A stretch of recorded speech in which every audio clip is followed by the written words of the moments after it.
folks. Now, many of us will go through YouTube or will go trying to find ways to try to get an income or passive income or just have a better finance in our system.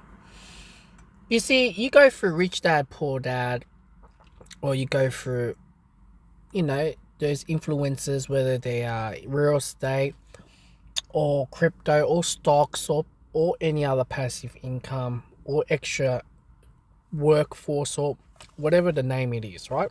I'm pretty sure all of us have gone through. So far, this channel has pretty much is hit the nail. All right, and hit the nail from head to toe before you get to that stage.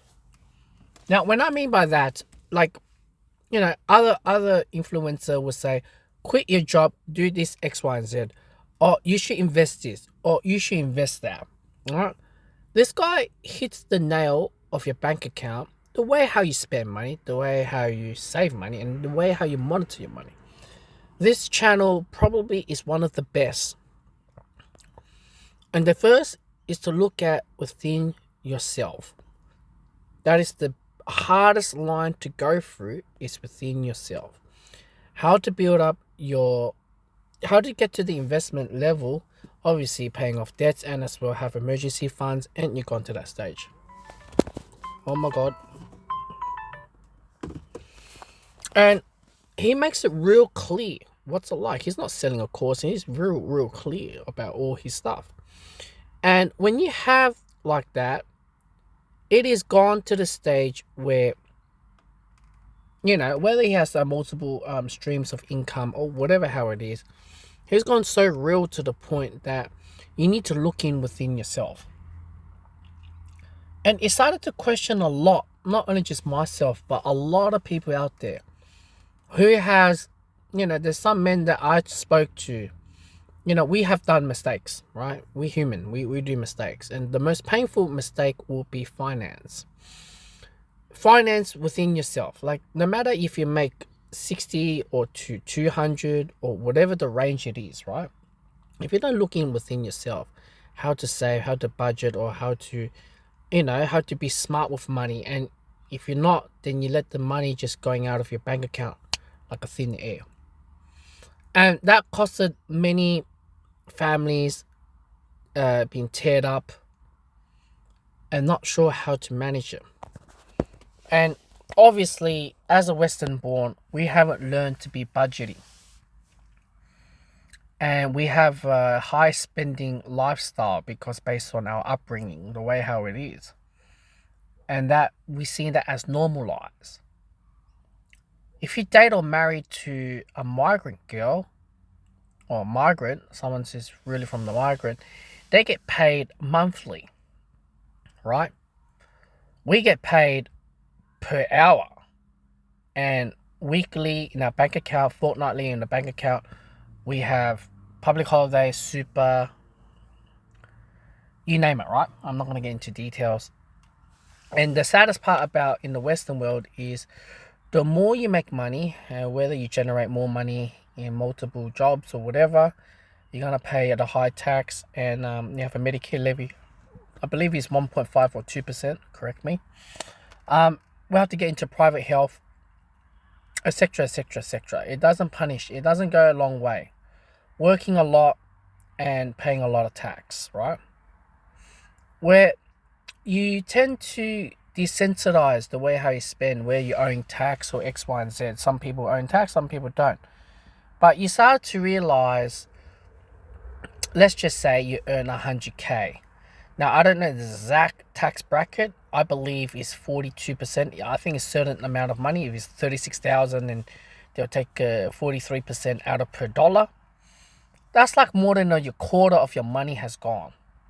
Then you have bills.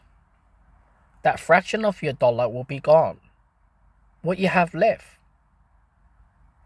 I'm just saying, out of a dollar, maybe you have 20 cents left every dollar, or 30 cents left every dollar. It doesn't go far, with the cost of living and things like that.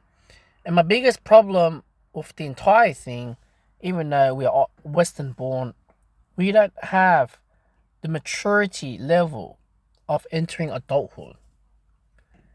You know, getting into a relationship, falling in love, and having a child, starting a family, having a house.